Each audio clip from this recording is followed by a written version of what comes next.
The chamber floated in the darkness of space, a massive ring of metal and light circling a dying star. Inside, beings from across the galaxy sat in their designated sections, each one representing their species in the Great Galactic Council. Some breathed oxygen, others methane. Some had scales. Others had crystal bodies that refracted light into rainbow patterns. They had gathered here for over 3,000 years to settle disputes and maintain peace among the stars. Daijung stood at the human platform, a simple raised circle near the outer edge of the chamber. Humanity had only joined the council 15 years ago, and their position in the room reflected their status: new, unimportant, young by galactic standards. He wore a simple black suit, his gray hair cut short and practical.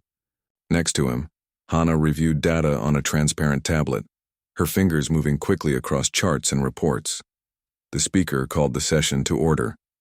Veltharis was ancient, a being made of living crystal that hummed with internal light. When it spoke, the words came through translation devices worn by every delegate. We addressed the matter of the Void Swarm. 17 species have fallen. 200 colonies consumed. The threat advances toward the core worlds. Murmurs filled the chamber. Fear had a universal sound, it seemed. Daijung had been tracking the swarm for months. It moved like a plague through space, landing on planets and consuming everything. Plants, animals, people, even the soil itself. Nothing remained but bare rock when the swarm finished feeding. Kronax rose from the military section. The Thalan commander was nearly 3 meters tall, covered in dark red scales with 4 arms and eyes that glowed yellow in the dim light. "My forces engage the swarm at every opportunity," he announced, his voice deep and rumbling. But traditional warfare proves ineffective. The enemy adapts quickly. It learns from each battle. "Then we must adapt faster," said a delegate from the Arathi species, a floating jellyfish-like creature in a tank of liquid. "We should increase defensive positions, build stronger walls, protect what we have." Daijung glanced at Hana. She shook her head slightly. They had seen this pattern before. Back on Earth, in the old days before space travel, nations would build walls and wait for threats to pass. It never worked against something that could think and adapt. He pressed the button to request permission to speak. A light appeared above the human platform. Veltharis acknowledged him with a gesture. "The human delegation may speak." "Thank you, Speaker." Daijung's voice carried through the chamber. "We have studied the swarm's movements. It does not think like any of us. It is not interested in territory or resources in the traditional sense. It wants biomass, living matter, and it will keep consuming until nothing remains."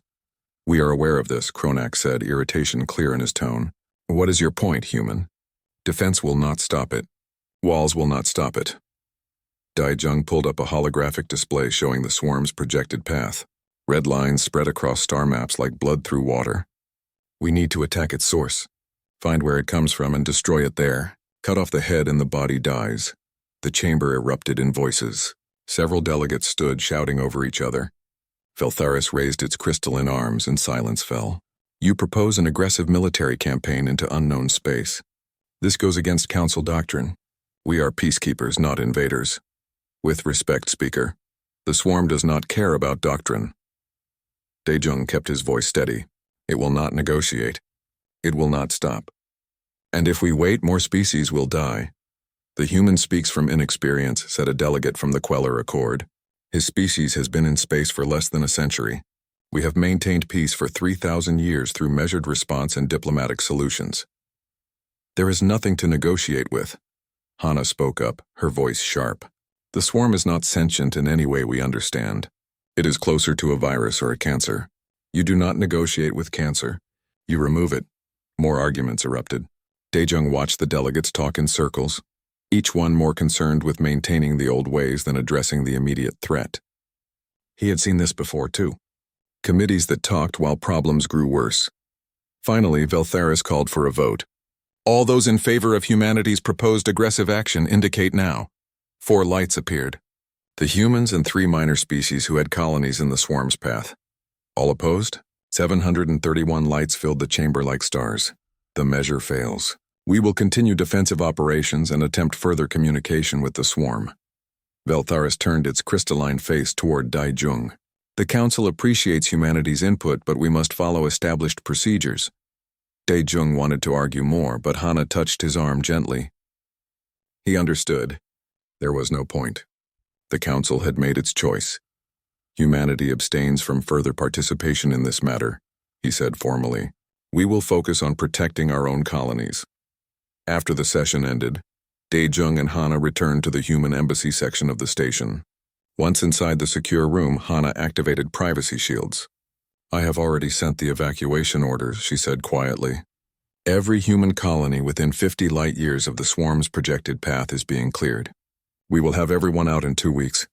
Good. Dae-jung sat heavily in a chair. They think we are being paranoid. Let them think that. Better paranoid and alive than diplomatic and dead. Hana pulled up more charts. I am also contacting Earth Defense Command. If the swarm breaks through the Council's lines, we need to be ready. 3 weeks passed. Dae-jung attended council sessions and watched the debates continue. More defensive positions were established. More ships were positioned in static formations. More delegates gave speeches about unity and patience. Then the reports came in. The swarm had hit the Council's defensive line at 3 points simultaneously. Within 18 hours, all 3 positions were overrun. The swarm adapted to every weapon used against it, learning and evolving faster than the Council forces could react. Dae-jung received the news in his quarters. Hana stood next to him watching the tactical displays. They will come to us now, she said simply. I know. He stood and straightened his suit. Prepare the fleet reports. When they ask, we need to be ready with everything. On the displays, red markers spread deeper into Council space. The swarm was no longer at the borders. It was coming for the core worlds where trillions of beings lived in cities that had never known war. Dae-jung thought about Earth, about the long history of humanity fighting for survival. Every generation had faced something trying to kill them. Predators, diseases, other humans, harsh environments. His species had learned hard lessons about what it took to survive. The Council was about to learn those lessons too. The Thalen homeworld burned. Dae-jung watched the live feed in horror as the swarm covered the planet like a living blanket. Cities that had stood for 10,000 years disappeared under waves of writhing biomass. Kronax's people fought desperately, but their weapons barely slowed the advance. Within 3 days, the planet fell silent. 15 billion Thalens died. Kronax himself escaped on one of the last evacuation ships. He arrived at the Council station with only 300 survivors from his entire species. The proud military commander who had dismissed humanity's warnings now sat broken in the emergency assembly. His scales dulled and his forearms hanging limp. The council chamber had transformed into a crisis center. Delegates no longer sat in orderly sections. They clustered in groups, arguing, pleading, demanding answers. Veltharis tried to maintain order, but even the ancient speaker seemed shaken. Its crystalline body flickered with uncertain light. 12 species lost in 3 weeks, someone shouted. Where are the reinforcements? Where is our defense? The fleet is overwhelmed, another voice called. Every ship we send adapts the swarm. It learns from us and becomes stronger. Hana stood next to Dae-jung, monitoring communications. 17 species have sent direct requests to Earth, she said quietly. They are bypassing the Council completely. They want our help. Dae-jung nodded slowly. He had expected this, but the speed surprised him. The Council's authority was collapsing faster than he thought possible. 3,000 years of careful diplomacy was unraveling in weeks. Veltharis finally restored some order. The speaker's voice cut through the chaos. We must face reality. Our current approach has failed. The swarm advances toward the Terrace sector. If it reaches those worlds, 3 trillion beings will be in immediate danger. Silence fell over the chamber. Everyone knew what the Terrace sector meant. It was the heart of Council space where the oldest and most populous species made their homes. If those worlds fell, the Council itself would collapse. The speaker turned its crystalline face toward Dae-jung. Ambassador, humanity predicted this outcome. You proposed action. We did not listen. The admission clearly pained Veltharis. What do you need to stop the swarm? Dae-jung had prepared for this moment, but actually hearing the question still felt surreal. The entire Council was watching him. Species that had dismissed humanity as primitive newcomers now looked at him with desperate hope. He stood and spoke clearly. Full operational command of all military operations. No restrictions on tactics or weapons. No oversight committees. No debates about rules of engagement. And most importantly, you stay out of our way. We do this our way or we do not do it at all. The chamber erupted again. Several delegates objected immediately. "You ask for absolute power," one said. "How do we know you will not abuse it?" "You do not," Daejung replied bluntly. "But right now you have two choices. Trust us or watch more worlds burn. Those are your only options." Kronax rose slowly. The Thalan commander looked at Daejung with eyes that had seen his entire civilization destroyed. "Give them what they want. I have seen what happens when we wait and debate. My people are gone. Do not let that happen to anyone else." The vote came quickly. This time the result was different. 600 species voted yes. Only 73 voted no, and most of those were species far from the swarm's path. Humanity received emergency war powers, something the Council had never granted to any single species in its entire history. As soon as the vote concluded, Hana activated her communication link.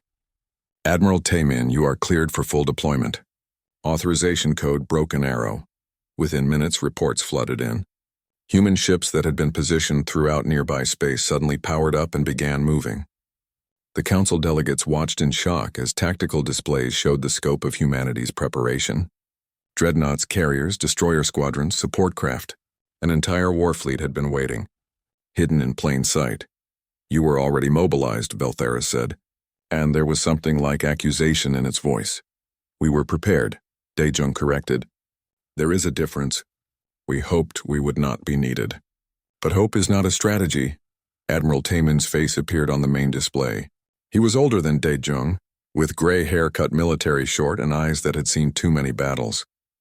Behind him, the bridge of his flagship hummed with activity. "Council delegates, this is Admiral Taemin of Earth Defense Command.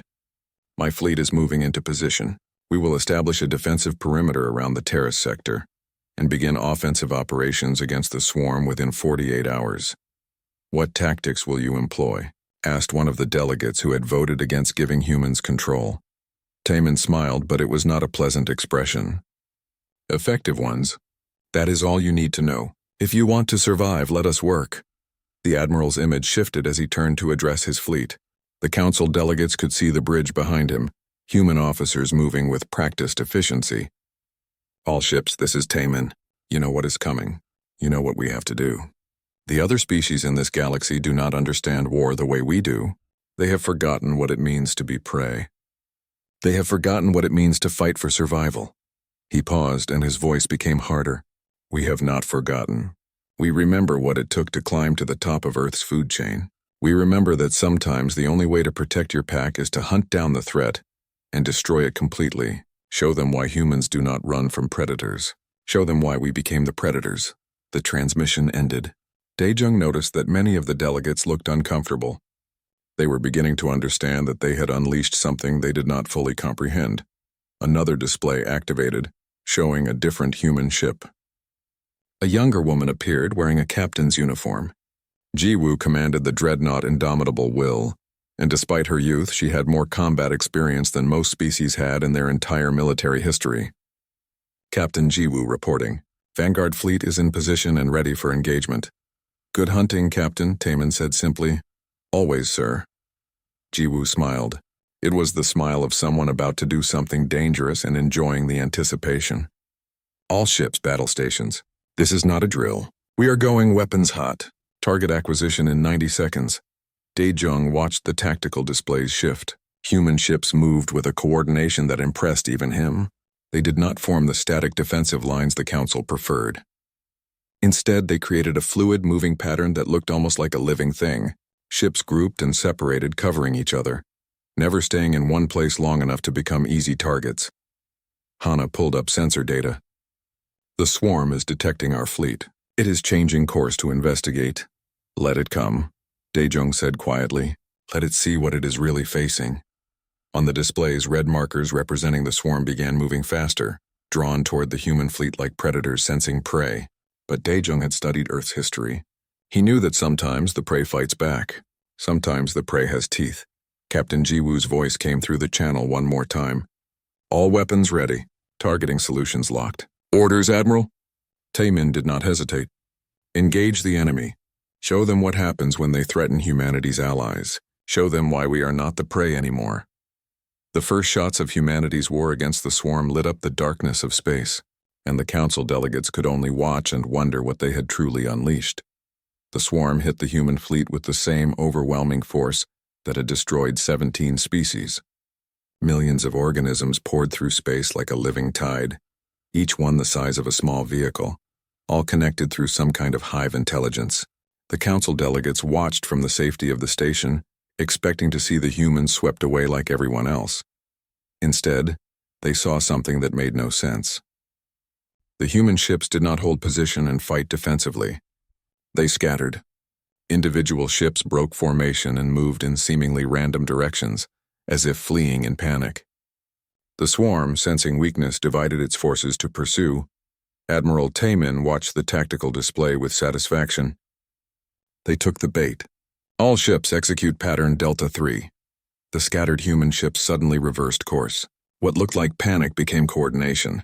Groups of ships that had fled in different directions now circled back, converging on isolated sections of the swarm. The organism found itself surrounded, cut off from the main body, facing concentrated fire from multiple directions. Captain Jiwoo's dreadnought led the first strike group. All weapons fire at will. Do not give them time to adapt.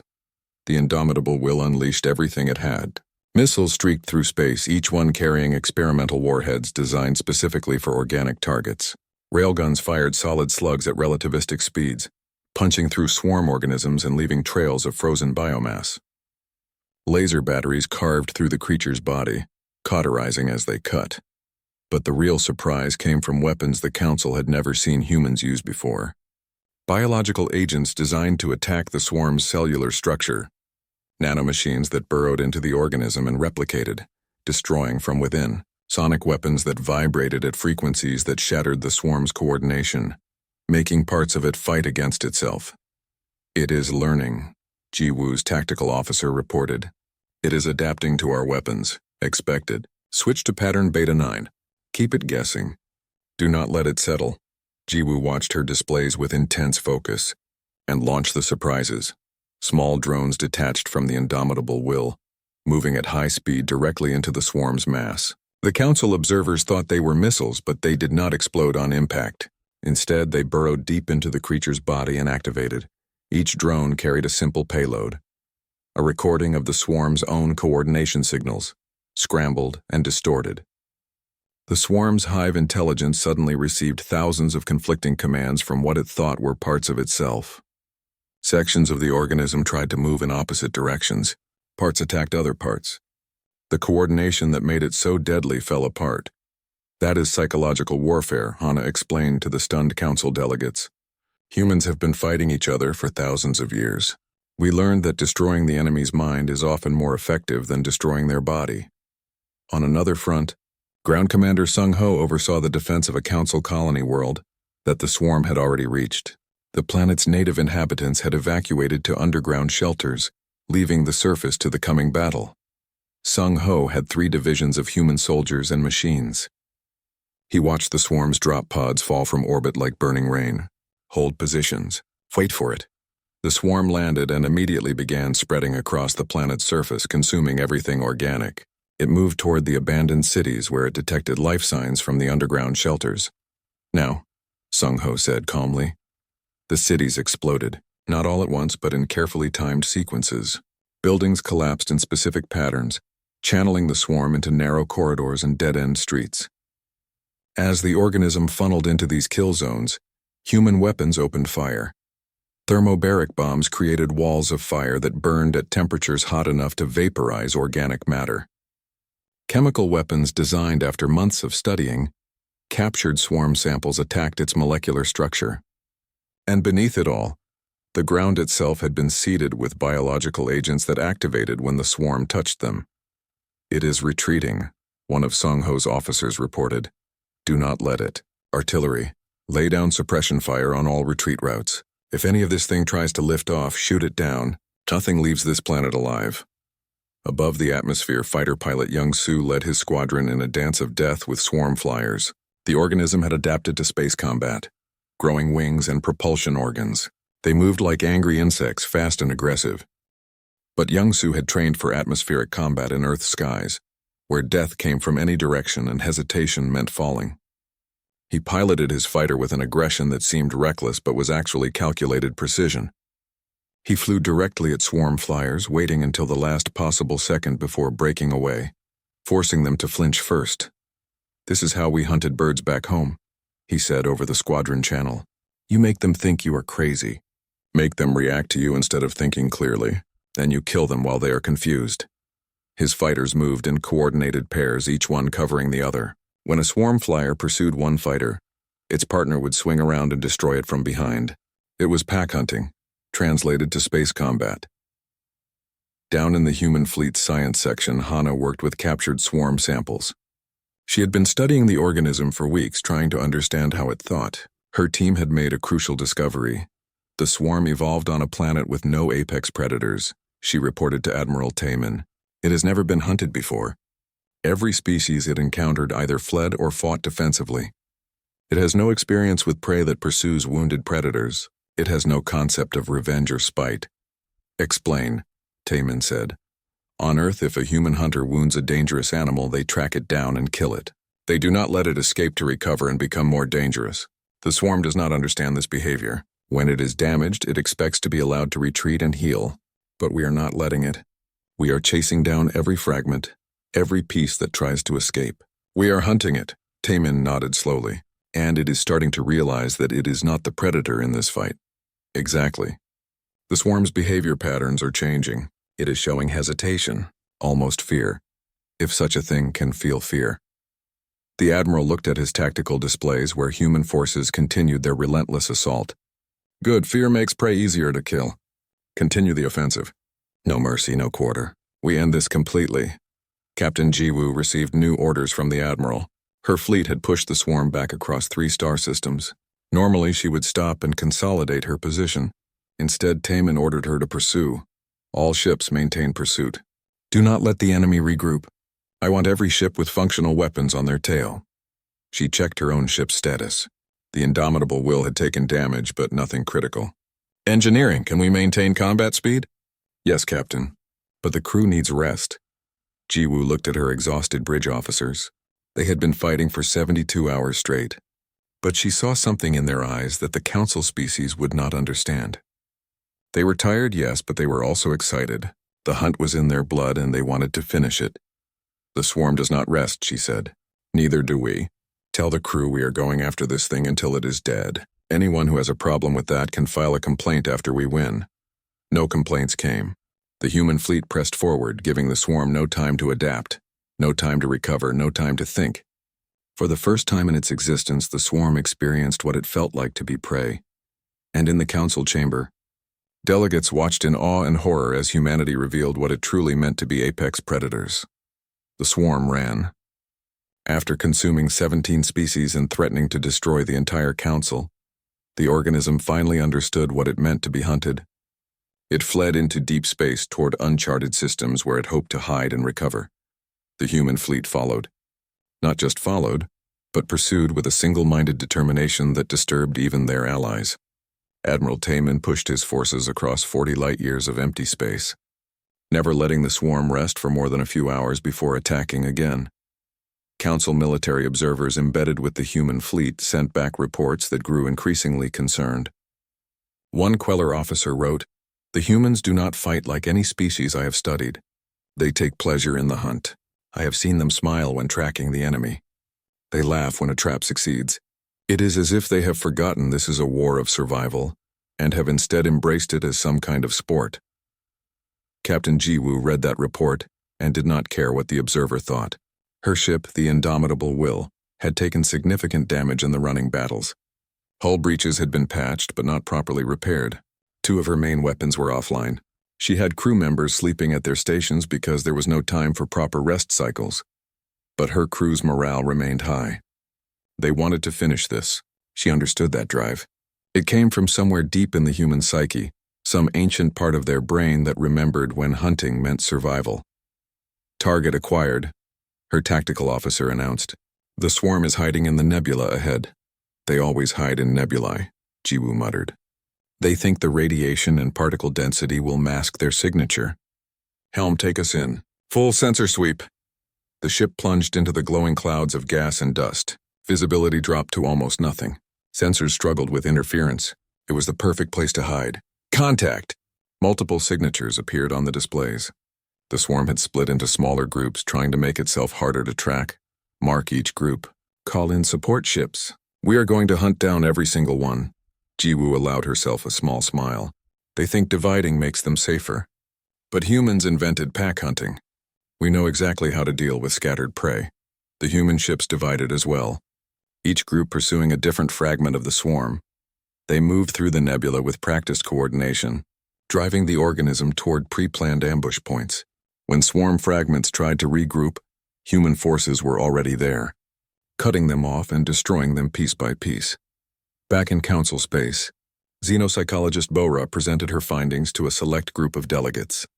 She was young for a human, barely 30 years old, but her insights had proven invaluable. The key to understanding human combat effectiveness is understanding how they evolved, she explained, displaying images of ancient Earth. Humans are persistence hunters.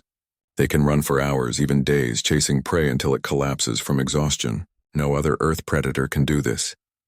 But they are not chasing physical prey, said a delegate. The swarm uses ships and organic constructs that do not tire. The principle is the same.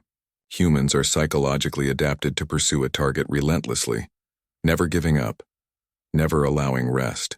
They can maintain focus on a goal for extended periods, far longer than most species can sustain combat operations. Bora pulled up psychological profiles of human soldiers. And there is something else. Humans have a concept they call spite. They will pursue an enemy even at cost to themselves simply to ensure that enemy does not escape. That is irrational. To you, perhaps. But it is very effective. The swarm evolved on a world where nothing hunted it. It has no behavioral patterns for dealing with a predator that refuses to stop, refuses to let it escape, refuses to show mercy. This confuses the organism at a fundamental level. Daejung attended the presentation and added his own perspective. My species has a saying, never wound what you cannot kill. If you hurt something and let it escape, it becomes your enemy forever. It learns from the experience and becomes more dangerous. So when humans fight, we fight to complete victory. We do not wound and retreat. We finish what we start. In the council chamber, this revelation caused debate. Some species found the human approach admirable. Others found it terrifying. A Luminar delegate stood and asked the question many were thinking. What happens when there are no external threats? What happens when humanity turns this aggression inward, toward council members? Before Daejung could answer, Admiral Taemin's face appeared on the displays. He looked exhausted, but his eyes were sharp. Council delegates, we have cornered the main swarm concentration in the vortex system. We estimate this is approximately 70% of the organism's remaining mass. We are preparing for final elimination. Can you confirm total destruction is possible? Veltharis asked. Yes, but there is a complication. The swarm is attempting communication. It is broadcasting on multiple frequencies. Our linguists believe it is trying to surrender. Silence fell over the chamber. Finally, someone asked, What are your orders to the fleet, Admiral? Taemin's expression did not change. Surrender is not acceptable. The swarm has destroyed 17 species and killed trillions of beings. It has demonstrated that it cannot coexist with other life. This is not a war where prisoners can be taken. This is extermination of a threat to all biological life. We proceed with total elimination.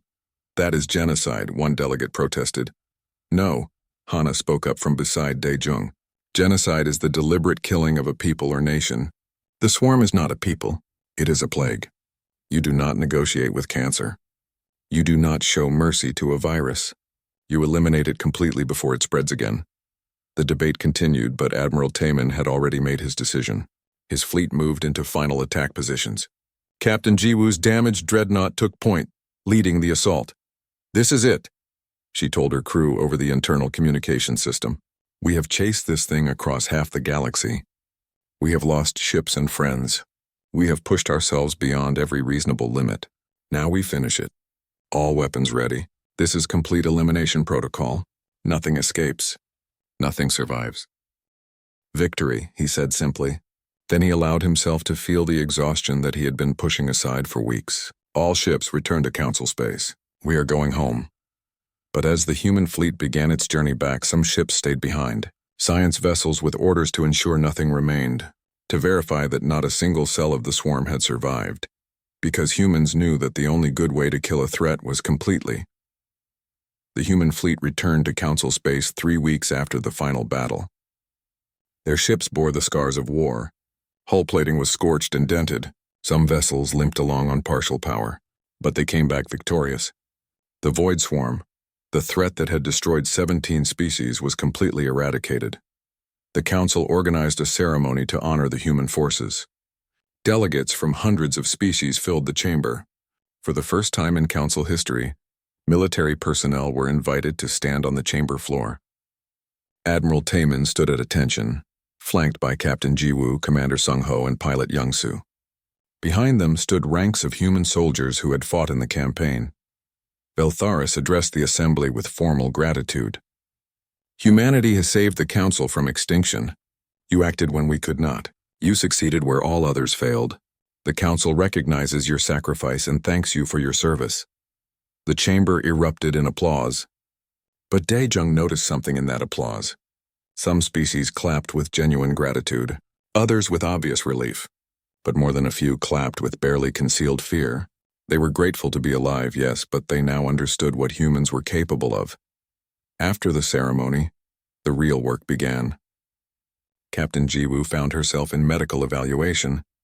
The doctors said she was physically healthy but emotionally exhausted. "You pushed yourself too hard," the doctor told her. "You need rest." But rest did not come easily. Jiwoo found herself waking up at night, checking tactical displays that were not there, listening for alerts that never came. The hunt was over, but her mind had not accepted that yet. She was not alone in this. Many human soldiers reported similar experiences. They called it the silence after the hunt, the sudden absence of the drive that had sustained them for weeks. Admiral Taemin understood this better than most. He had fought in 3 wars before joining the space fleet. He knew what happened to soldiers when the fighting stopped. "It gets easier," he told Jiwoo during one of their meetings. "But it never completely goes away. We are predators who chose to be civilized. Sometimes circumstances force us to remember what we really are. That memory does not fade quickly." In the Council chamber, the debate about humanity's role grew intense. Some species proposed making humanity the permanent military leader of Council forces. Others wanted to restrict human military expansion, fearing what might happen if humans ever turned that aggression toward Council members. A formal inquiry was established to review human combat tactics. Delegates from species who had never experienced war personally sat in judgment of methods they did not understand. They reviewed footage of human forces pursuing the swarm, of soldiers celebrating victories, of the relentless chase across 40 light years. "The humans seem to enjoy the violence," one delegate said. "This is troubling behavior." Hana stood before the inquiry to present her scientific findings. "Humans evolved as hunters. Our brains release chemicals that create feelings of satisfaction when we succeed at hunting or warfare. This is not evil or wrong. It is biology. Many predator species experience this. Humans are simply more self-aware of it. But you admit that humans find pleasure in combat? In victory, in protecting our pack, in eliminating threats." Hana did not apologize or soften her words. "Yes, humans can enjoy aspects of warfare, but we also suffer from it. We have psychological conditions that develop after combat. We understand the cost. That awareness is what separates us from mindless aggression." The inquiry continued for weeks. Meanwhile, practical realities forced the Council to act. Other threats existed in the galaxy. Pirates, territorial disputes, emerging dangers. The Council's traditional military forces had proven inadequate, and everyone knew it. A compromise emerged. Humanity would not command all Council forces, but human military advisors would be embedded with every fleet. Human tactical doctrine would be studied and adapted. And most importantly, when existential threats appeared, humanity would have authority to act without waiting for Council approval. Daejung negotiated the formal terms. The new representative from Earth, Insu, would take over regular diplomatic duties. Insu was younger than Daejung, with fresh ideas about Earth's role in galactic politics. But he was also a realist. "We cannot go back to being the naive newcomers," Insu said during his first address to the Council. "You have seen what humanity can do. We have shown you our teeth. Some of you fear us now. That is natural. But understand this, we do not want to dominate. We want to protect. There is a difference, he paused, letting his words settle. Humanity came to the stars hoping to be more than what we were on Earth. We wanted to leave behind our violent history. But we learned that the galaxy is not a peaceful place. Threats exist, and when those threats emerge, you will need us. We will answer that call. But we will do it our way because our way works. Not everyone accepted this. 3 species formally withdrew from the Council, citing fear of human aggression. Others grew closer to humanity, recognizing the value of having apex predators as allies. The galactic political landscape shifted in ways no one had predicted. Admiral Taemin attended one final meeting before his retirement. He stood before the council and spoke with unusual emotion. I am a soldier. I know what war costs. I have lost friends, watched ships burn, made decisions that haunt me, but I also know what happens when good people refuse to fight. Evil spreads, threats grow, and eventually everyone pays the price. He looked across the assembled delegates. You asked humanity to save you, we did. But do not make the mistake of thinking we enjoyed it. War is not entertainment for us. It is necessary evil. We are good at it because we had to be. Because on our world, those who could not fight did not survive. His voice hardened. I am retiring because I do not want humanity to need me again. I hope my fleet never has to deploy for combat. I hope the weapons we developed for the swarm never see use again. But I know hope is not enough, so I leave behind protocols, training, and readiness, because the next threat will come. They always do. Taemin saluted the council and walked out. He had earned his rest. Weeks later, Daijung and Ji-woo stood together in an observation deck overlooking Earth. The planet rotated slowly below them, blue and green and beautiful. Ships bearing human military insignias moved through nearby space, heading toward patrol routes along the galactic rim. Do you think we changed? Ji-woo asked quietly. Do you think we can go back to being peaceful explorers? Daejung considered the question carefully. I think we were always both things. Explorers and warriors, dreamers and hunters. We just hoped the galaxy would only need the explorer side. But it needed the hunters. Yes. He watched Earth turn, and now everyone knows we are hunters. That knowledge changes everything, Ji-woo nodded. Some species will always fear us now. They will see us as potential threats instead of allies. Perhaps, or perhaps they will understand that having predators as friends is better than facing them as enemies. Daejung smiled slightly. Time will tell. We have shown the galaxy what humans can do when pushed. Now we show them what humans can be when given peace. Below them, Earth continued its ancient rotation, a world where predators had learned to cooperate, where hunters had built civilizations, where violence and creativity lived side by side in the same species. The Council had learned that humanity was not like other species. Humans carried their predatory nature with them to the stars, hidden beneath diplomatic smiles and peaceful intentions. But when threatened, when their pack was in danger, that ancient instinct awakened, and once awakened, it was terrible to behold. Ships moved through the darkness, silent guardians positioned along the rim of Council space. They watched for new threats, ready to respond with overwhelming force if needed. The crews were mostly human, with some brave members of other species who had chosen to serve alongside Earth's warriors.